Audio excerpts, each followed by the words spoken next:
Bom dia.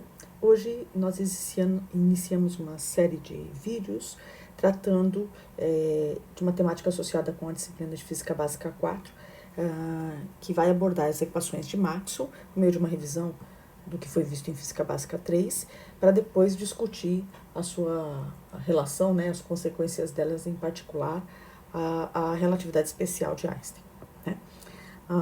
Então, a gente começa com uma brincadeira, né, trazendo as 4 equações de Maxwell, que no fundo são uma síntese, né, do que tudo que vocês estudaram em Física Básica 3, né, e a gente brinca, né, isso é uma camiseta, na verdade, que eu peguei na internet, nesse desenho, e Deus disse. Então, ele apresenta as 4 equações de Maxwell e fez-se a luz. E é disso que a gente vai estar tratando ao longo dessa série de vídeos que vão estar sendo produzidos. Né? Então, a gente começa com a primeira parte. A aula de hoje é uma aula mais qualitativa. A gente vai discutir as equações de Maxwell, vai mostrar algumas dessas equações, interpretá-las fisicamente, conceitualmente, usando simuladores, para nas próximas aulas a gente estar aprofundando na matemática envolvida com cálculos, né, nos cálculos, utilizando essas equações. Né? Então, o que a gente tem? Então, eu começo com a primeira parte, né, da lei de Gauss, né, a parte qualitativa da discussão da lei de Gauss, que está associada com o seguinte fato que se observa na natureza, né, que existem cargas elétricas positivas e negativas.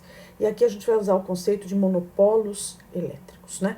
Então, quando a gente fala uma carga positiva, a gente fala que é o polo positivo, então é o monopolo magnético. Por que a gente usa o termo monopolo? Porque vai existir situações, por exemplo, quando a gente fala elétrons e prótons, a gente está pegando monopolos magnéticos. Mas quando você olha moléculas, né, você tem moléculas que são neutras, mas elas têm uma distribuição de cargas de tal forma que uma parte dela é positiva e outra parte negativa. Nesse caso, a gente fala que nós temos um dipolo elétrico. Né?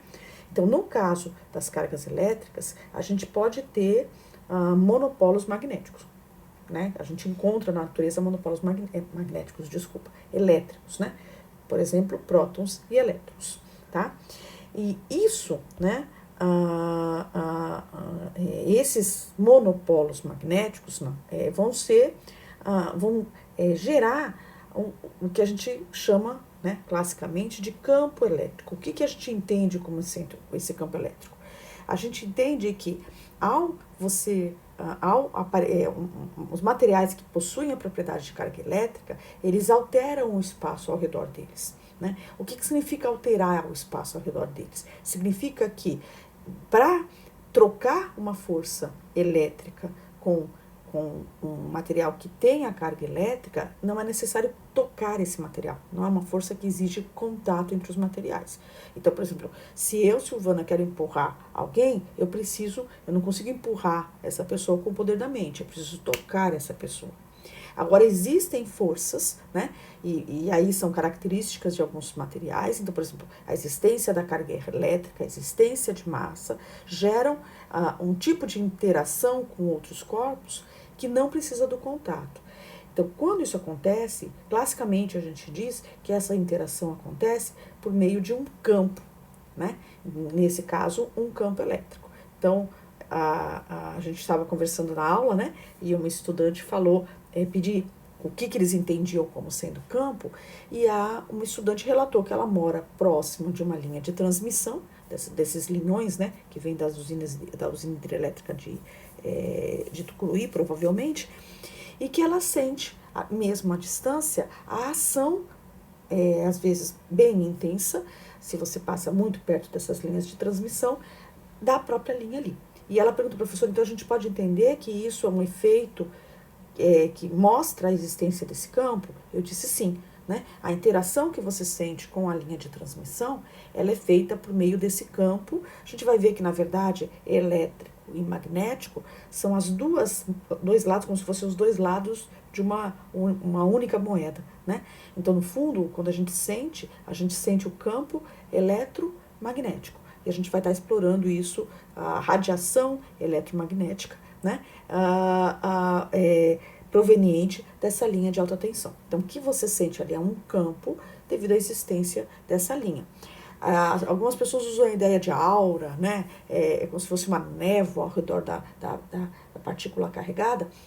É importante dizer que você não consegue, esse campo, ele não pesa, né? Quando você fala uma névoa, você imagina que tem matéria aí. Não é isso. A característica, essa interação, ela é uma interação, né? Então, quando você coloca uma carga elétrica, você altera o espaço ao redor dessa carga elétrica. E essa alteração, essa mudança no espaço ao redor da carga elétrica, né, que quem sente são outras cargas elétricas, é o que a gente chama de campo elétrico, tá? Então, tudo que a gente vai fazer a partir de agora, por meio dos simuladores, são modelos, né, para a gente tentar matematicamente descrever o que é um campo elétrico. Mas conceitualmente, qualitativamente, foi isso que eu falei, é isso que eu falei para vocês, né? Então, o que a gente sabe?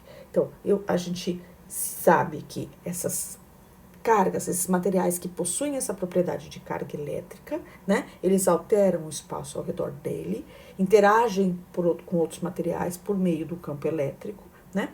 E tal forma que se a gente aproximar outras cargas, materiais que também tenham carga elétrica não nula, eles vão sentir a presença, eles vão interagir com essa carga por meio do campo elétrico. Então, que é o que a gente está falando na terceira frase. Se a gente coloca a carga elétrica imersa em um campo elétrico, numa região onde tem um campo elétrico, essas cargas vão sentir uma força elétrica, tá? Então, eu vou agora aqui para o simulador do Vascac, para a gente entender um pouquinho disso, né? Então, esse simulador aqui, então, o que tem aqui positivo é que a gente tem uma carga positiva, né? Nessa região, e eles representam, né, nessa simulação, esse campo elétrico ao redor dessa carga com esse degradê aí de vermelho, né, caracterizando o campo elétrico.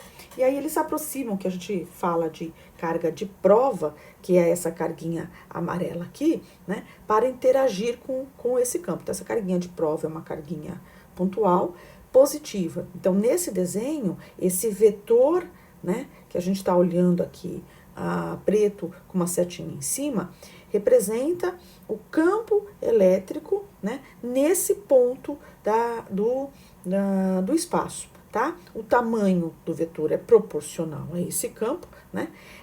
Direção e sentidos dados pela setinha, pelo vetor, por essa seta, tá? Então, se a gente movimenta aqui, a gente vai vendo como se manifesta esse vetor em diferentes regiões, tá?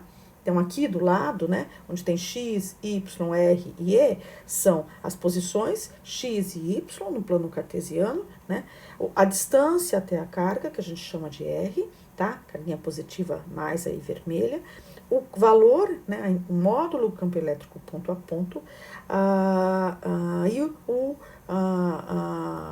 potencial no ponto. A gente não falou ainda de potencial, depois a gente vai discutir mais. Mas é importante dizer que essas circunferências aqui são devidas à forma que essa carga elétrica assume, né? Então, o que significam essas circunferências? Se a gente andar, eu não consigo andar perfeitamente, mas se a gente tentar andar em cima dessa circunferência, ele não está mais marcando as setinhas porque ficou muito, mas está mudando o campo ali do lado. Vocês estão vendo o valor do campo. Se a gente andar em cima dessa circunferência aqui, a gente vai ver que o valor do campo é o mesmo. Eu não consigo andar exatamente em cima da circunferência, e é por isso que a gente vê uma oscilação no valor do campo. A direção e sentido vão mudando, mas a intensidade do campo é a mesma.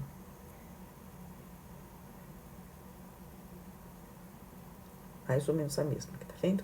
Aqui, uma hora virou 8 aqui, né? Mas é porque eu saí da região. Essa superfície é o que a gente chama de superfícies equipotenciais, ok? Então, deixa eu sair daqui agora e voltar pro simulador, e andar para o próximo simulador. Tem um segundo simulador aqui que mostra o que acontece, né, quando a gente tem duas cargas, né? Então, eu vou te jogar uma no lixo aqui, tá? Então, essa aqui é o exemplo anterior, tá? Então, essas setinhas aqui, eles vão construindo uma maneira de representar o campo elétrico. A gente vê que é o que a gente fala, que ele é radial, centrado na carguinha, né? Positiva pontual. Se a gente coloca uma segunda carga, conforme a gente coloca, o campo na região, então a existência dessa carga negativa, altera o espaço ao redor. E aí vocês veem que as setinhas alteram conforme eu modifico aqui a seta. Na próxima aula, a gente vai trazer alguns desenhos, né? Que vão em vez de representar por meio de setas, eles fazem linhas ligando um ponto e outro. Mas basicamente surge dessa ideia aqui, tá? Se vocês colocarem uma terceira carguinha, vocês observam também esse comportamento. Então, a gente vê que a existência de cargas altera o espaço, né? E de tal forma que se chegar uma carga carregada, né, um corpo carregado próximo, né, ele vai sentir a existência dessas três cargas devido à presença desse campo, por meio desse campo elétrico, tá? Voltamos para cá. Então, aquilo foi a lei de Gauss, né, associadas com efeitos elétricos, né? Esses estudos eles vão acontecendo ao longo da história, em diferentes momentos da história da humanidade, né, da construção do conhecimento científico, mas eles se intensificam muito com o fim da Idade Média e o início da Idade Moderna, né? Então, nessa época, você tem uma supervalorização, uma grande valorização da ciência, do racional, da construção do conhecimento com bases na racionalidade, né, que começa com Descartes, né, nesse sentido, o controle da eletricidade é muito maior, né, você começa a ter estudos na direção de entender os efeitos elétricos, produzir corrente elétrica em laboratório e controlar isso. Então, você vê um avanço muito grande, século XVIII, século XVII, XVIII, XIX, muito intenso, né, em particular no século XIX, o entendimento desses fenômenos elétricos e magnéticos. Só que nessa época, né, até por volta do século XVIII, né, se entendia que fenômenos elétricos e fenômenos magnéticos eram independentes. Então, tinha estudos associados com fenômenos elétricos e tinha estudos em separado, né, associados com fenômenos magnéticos. E não se imaginava que essas duas coisas, no fundo, representavam eram aspectos do mesmo fenômeno, digamos assim, né? Então, a gente falou do elétrico, a gente vai falar agora do magnético. Então, aqui, né, que também é uma das equações de Maxwell, a lei de Gauss para o magnetismo, a primeira parte que é mais qualitativa. Então, o que a gente observa na natureza? Primeiro, o estudo dos fenômenos magnéticos começa lá desde a antiguidade. Então, o primeiro tipo de material, né, que gerava campo magnético conhecido eram os materiais naturalmente magnetizados, né?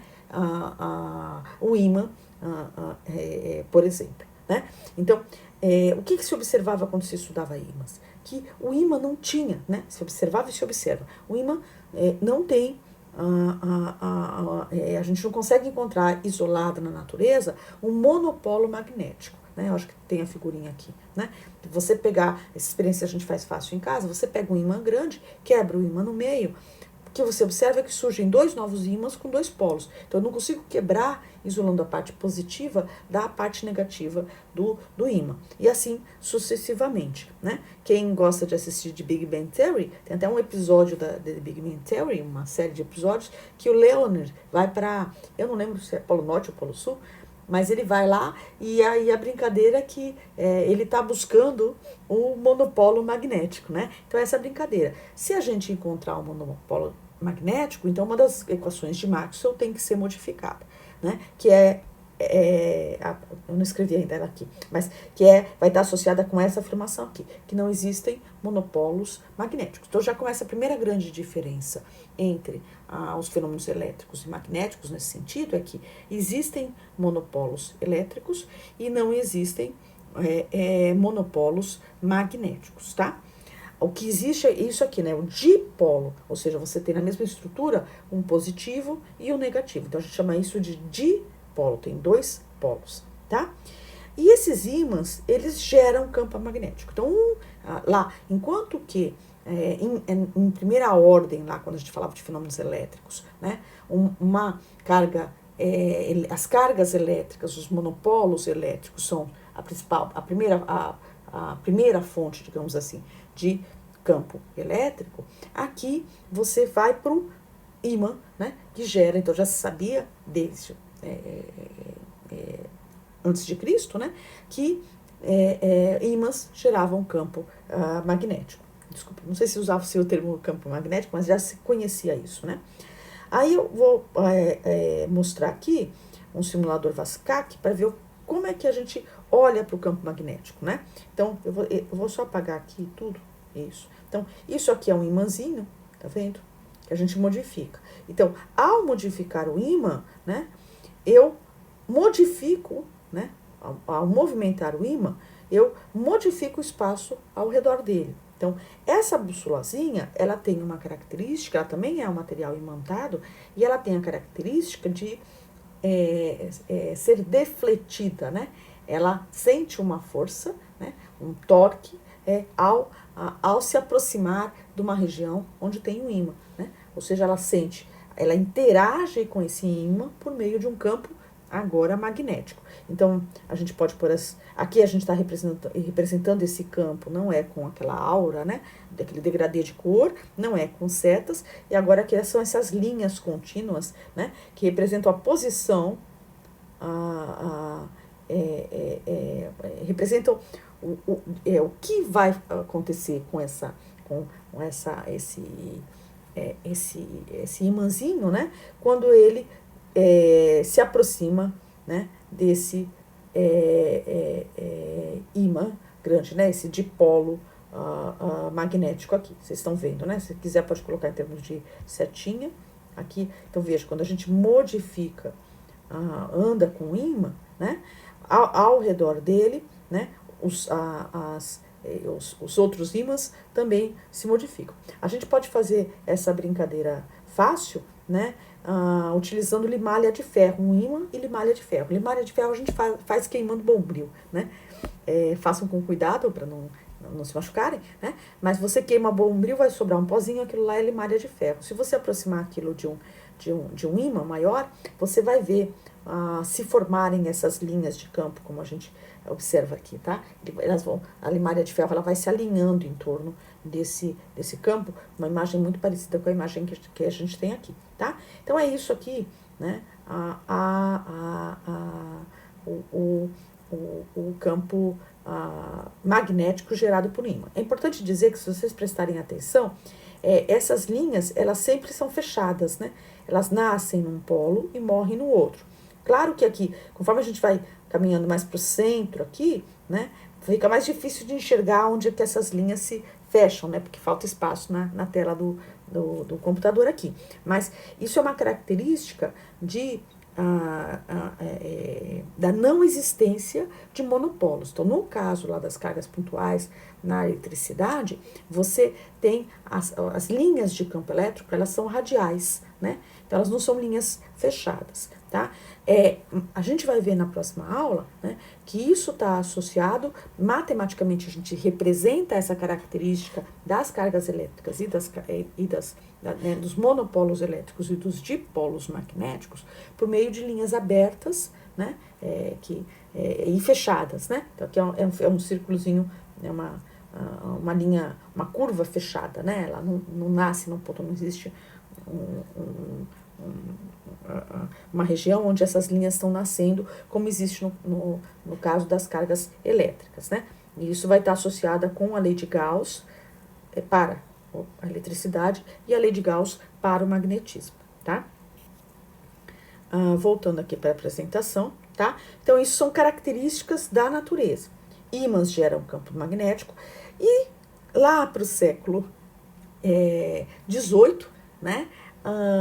19, né, 18 e 19, né, a gente vai, o Ørsted é o primeiro que observa isso, né? E depois vai ter a lei de Biot-Savart, e depois a gente vai usar isso para construir as equações de Maxwell, vai observar que cargas em movimento, no caso eles vão falar de corrente elétrica, geram campo magnético, tá? Então, quando a gente trata de campo magnético, os dipolos magnéticos, né, geram campo magnético, os ímãs, como um dipolo magnético, tá? E materiais carregados eletricamente, né, cargas elétricas em movimento, geram campo magnético também, tá? Então, até aqui, o que a gente viu? A gente já falou de duas das equações de Maxwell qualitativamente. A gente falou que existem cargas elétricas positivas e negativas, que são os monopolos elétricos, tá? Aqui representado. E que, no caso de ímãs, né, para fenômenos magnéticos, só existem os monopolos magnéticos, tá? Isso aqui das cargas elétricas, matematicamente, a gente vai ver no próximo vídeo, que isso se representa matematicamente, né? Eu falo que matemática é tudo preguiçoso. Então, em vez de escrever essa frase que está aqui em cima, eu represento essa frase matematicamente por essa fórmula, que é div de E, divergente do campo elétrico, é igual a ρ sobre ε0, tá? Então, o que está dito aqui, né, o que está representado matematicamente nessa fórmula é o que está escrito ali em cima, tá? Então, quem gera campo elétrico é carga elétrica, em primeira instância, né? Primeira ordem de grandeza aí. No caso de ímãs, eu não tenho cargas magnéticas, né? Isoladas, monopolos magnéticos. Então, a gente representa isso por meio da lei de Gauss para o eletromagnetismo, escrita da seguinte forma: divergente do campo magnético é sempre nulo. Isso tem a ver com o fato daquelas linhas, né, aquelas curvas abertas e curvas fechadas, que a gente estava falando dos campos elétricos e magnéticos, mas a gente vai ver isso em outro vídeo. Mas, basicamente, essas duas constatações, esses dois fatos da natureza, se representam por meio dessas duas equações, que são duas das 4 equações de Maxwell, tá? Que Maxwell apresenta. E que mais que eu tenho para falar daqui? Acho que nesse momento é basicamente isso. E claro, se você, lá, o Leonard, for feliz e encontrar um monopolo magnético lá num dos polos, né, da Terra, essa equação do divergente do campo magnético igual a zero é que muda, né? Ela vai ter alguma coisa do lado direito associado com essa carga matemática magnética que foi encontrada, da mesma forma que, para o caso elétrico, a gente observa o da esquerda, tá? Então, isso aqui, a gente falou um pouco de fenômenos elétricos e fenômenos magnéticos, tá? Então, a gente já falou, né, quem que gera. Então, materiais carregados eletricamente geram campos elétricos, e a gente obtém isso, né, por essa fórmula, né, que vocês trabalharam bastante em Física Básica 3. Então, toda região que tiver carga, que é esse Qzinho que está do lado direito da equação, gera um campo elétrico, que é o que está do lado esquerdo da equação, né? E isso aqui está associado... E no caso de materiais magnéticos, existe uma expressão similar, né, que eu coloquei aqui entre parênteses do lado direito, que carga em movimento, que é o QV, né, gera campo magnético. E gera com uma certa característica por meio de um produto vetorial, que a gente vai explorar melhor no próximo vídeo, né? Então, ela é mais complicada, digamos assim, matematicamente, de se trabalhar, que a equação para calcular o campo elétrico. Essa equação tem a ver com a lei de Coulomb. Quando a gente fala normalmente de lei de Coulomb, a gente fala de forças, né? Mas ela tem a mesma estrutura, é só trazer uma carga dessa região onde tem o campo, multiplicar os dois lados pela carga que a gente trouxer, e a gente obtém a força de interação da carga que a gente trouxe com o campo gerado por essa carguinha aqui, assim, né? E essa aqui está associada com a lei de Biot-Savart. Biot e Savart, né? Eles determinaram, não exatamente nesse formato, a fórmula, mas o campo gerado por um fio condutor por onde passa eletricidade, né? Mas essa expressão, do jeito que eu coloco aqui para uma carga pontual, ela tem a mesma informação, digamos assim, em termos de conceito físico, que a fórmula da lei de Biot-Savart apresenta quando a gente fala de corrente elétrica, tá? Não precisa se preocupar com essas fórmulas, porque a gente vai estar vendo com mais profundidade nos próximos vídeos, né? E isso, na verdade, é uma síntese de um curso que é o curso de Física Básica 3. Então, só resumindo, né? A gente já viu isso, falou da lei de Gauss para o eletromagnetismo, né? Falou quem gera os campos, né? Nos dois casos, né? E as cargas, e agora, o que é a consequência desse campo? Que se a gente aproxima uma carga elétrica desse campo, ela sente uma força. E a força é dada por essa fórmula aqui, né? Ela é linear com o campo, né? Diretamente proporcional. No caso do campo magnético, as cargas elétricas precisam estar se movendo, sempre com velocidade. Então, se você pegar uma carga que tenha velocidade, né? Multiplicar pela velocidade e fizer o produto vetorial com o campo magnético, a gente gera a força que essa carga em movimento vai sentir devido à existência de um campo magnético nas proximidades dela, tá ok? Então, até aqui, a gente está falando de fenômenos elétricos e fenômenos magnéticos. A próxima parte, que eu vou qualitativamente falar das outras duas equações de Maxwell, né, elas vão na direção de unir esses fenômenos. Então, a gente começa com a lei de Ampère, né? Então, o que a lei de Ampère tem? Eu já comecei a falar desse fenômeno, né, que primeiro quem percebeu isso foi Ørsted, né, que fios com corrente elétrica, se você colocar dois fios um ao lado do outro, acho que tem a figura aqui, né, essa. Se você colocar dois fios e passar a corrente elétrica por esses fios, né, existe uma força que esses fios vão sentir, né, uma força de interação que eles vão sentir, que pode ser tanto de atração quanto de repulsão, tá, dependendo do sentido das correntes elétricas nesses dois fios, tá. Aqui, depois eu posso colocar esse simulador, mas antes disso, né, o que vem e vai estar associado com a lei de Ampère, né? Que corrente elétrica, portanto, né, como é que eu entendo esse fenômeno, né? É algum tipo de interação à distância, porque os fios não estão se tocando, né? Então, usando o que a gente já conheceu de antes, o que a gente vai dizer? Que esse fio, né, cada um dos fios, ao você passar, o que é corrente elétrica? Corrente elétrica é carga em movimento, um certo fluxo de carga em movimento numa certa direção. É um fluxo organizado de cargas numa certa direção, é isso que a gente chama de corrente elétrica, né? Então, corrente elétrica, a interação entre os dois fios só pode se dar se não tem contato por meio de um campo. Quem está gerando o campo? Cada uma desses fios, né, ao ter carga em movimento dentro deles, gera um campo, né? Então, o campo magnético do fio da esquerda, ele afeta o fio da direita. E o campo magnético do fio da direita afeta o campo da esquerda, tá? Então, a gente já tinha visto lá na página de interação anterior que carga em movimento gera campo. Ora, corrente elétrica é carga em movimento, é um fluxo organizado de carga em movimento, então vai gerar campo também. E essas linhas vermelhas são representações desse campo magnético, a gente vai ver com mais cuidado na próxima, no próximo vídeo, tá? Aqui também tem um simulador, isso aqui é conhecido como lei de Ampère, né? Aqui também tem um simulador, esse aqui eu ponho mais para entender. Então, vocês veem que isso aqui é um circuitinho fechado, né? Tem a pilha aqui e vocês tem dois fios aqui por onde vai passar uma corrente elétrica devido à existência dessa pilha aí, né? E aí, eu acho que liga aqui, tá vendo? Então, ao passar, aqui a representação das duas, em amarelo, os dois fios ali, né, no circuitinho. Então, ao passar a corrente elétrica, surge uma força entre esses dois fios, tá?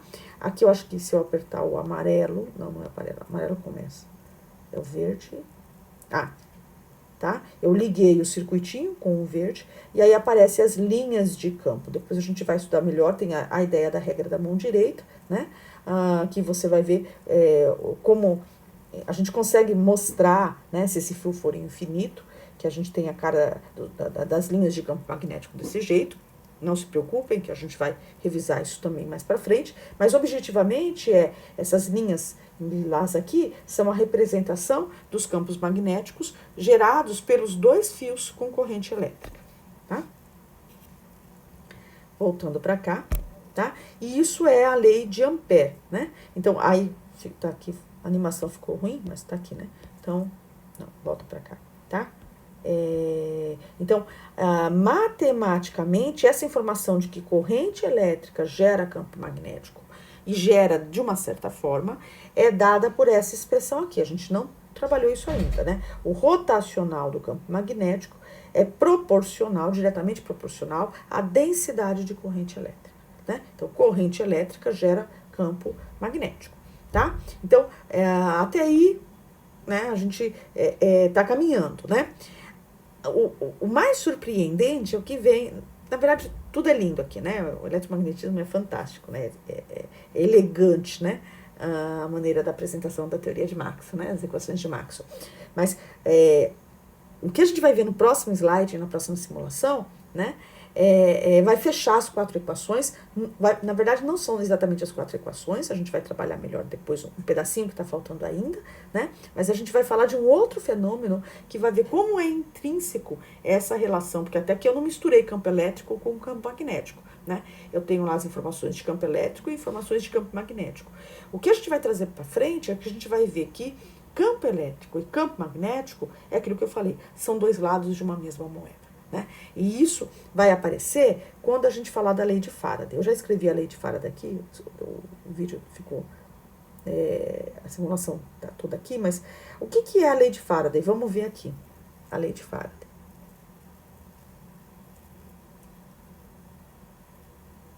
Deixa eu entrar aqui, que agora é o FET, tá? Eu estou usando 2 simuladores, né? O FET Colorado e o VASCAC, que os dois juntos têm tudo que vocês quiserem. Então, eu fiz uma brincadeira na sala, né?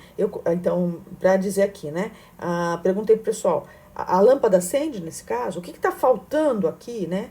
Esquece esse imãzinho, mas o que está faltando aqui para fazer essa lâmpada acender?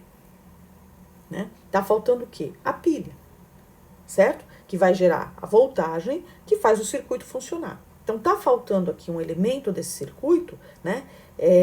Que funciona como fonte desse circuito, né? A bateria, a pilha desse circuito. Então, não acende a lâmpada, tá? Então, aqui a gente tem a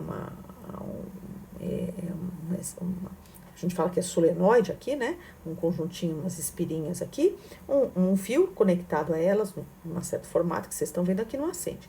Então, o que a gente tem? Tem um ímã aqui. Então, você está vendo que o ímã, a gente sabe, né? Que ele está gerando um campo magnético ao redor dele, né? O que será que acontece se eu aproximar esse campo magnético da espirinha aqui, né? Então, bem devagarzinho, eu vou fazer bem devagarzinho, tá?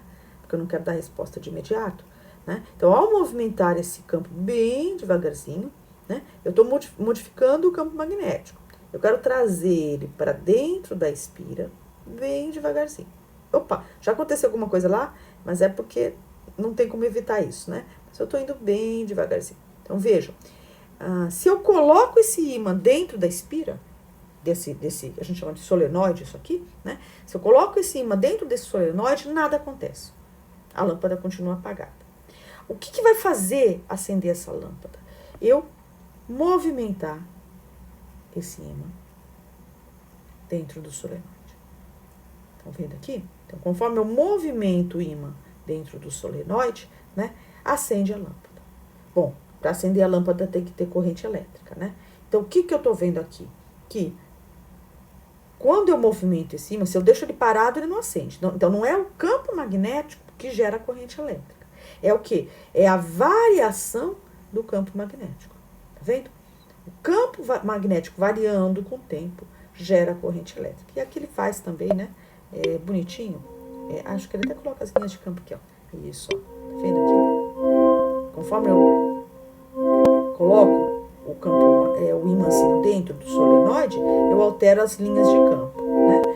E aí aqui, se eu for com esse solenoide para cá, também funciona, mas acende menos, né? A lâmpada intensidade da lâmpada aqui é menor, tá? Isso é a lei de Faraday, tá? Então, é lindo, eu acho que essa simulação aqui, tá? Vocês podem fazer em casa essa brincadeira, tá? Montando o circuito com cuidado, tá? Então, isso está expresso por essa relação aqui. A variação, então, o que eu estou observando desse fenômeno? A variação do campo magnético gera corrente elétrica. Então, variação de campo magnético, todo mundo aqui é expert em derivadas, é del B, del T. Então, variação do campo magnético com o tempo gera campo elétrico. De que forma? Essa expressão vai dizer e a gente vai trabalhar melhor na próxima aula, tá? No próximo vídeo. Então, lei de Faraday é essa representação aqui. Variação de campo magnético gera campo elétrico, tá? E aí a gente encerra essa primeira parte, voltando àquele vídeo lá. Então, eu apresentei para vocês a ideia das 4 equações de Maxwell. Se vocês forem espertos, vocês vão ver que a última das equações, né? Então, a primeira equação é a lei de Gauss para campos magnéticos, é a não existência de monopolos magnéticos. A terceira equação é a existência de monopolos elétricos, né? Divergente de B igual a zero na primeira, divergente de E proporcional à densidade de cargas na terceira. E a primeira e a quarta, a gente explorou, né, a segunda e a quarta. A segunda, né, é que variação, lei de Faraday, variação de campo elétrico, de campo magnético gera campo elétrico, né, e a última, né, vocês vão olhar que tem um trecho que a gente não discutiu ainda. Essa aqui é a contribuição genuína de Maxwell. E a gente vai falar sobre ela no próximo vídeo. Mas a gente viu, né, que corrente elétrica, na última equação, que é esse J, é densidade de corrente elétrica, gera campo magnético. Ok? Então, eu encerro esse vídeo hoje. E no próximo vídeo a gente vai aprofundar um pouquinho mais nessas 4 equações.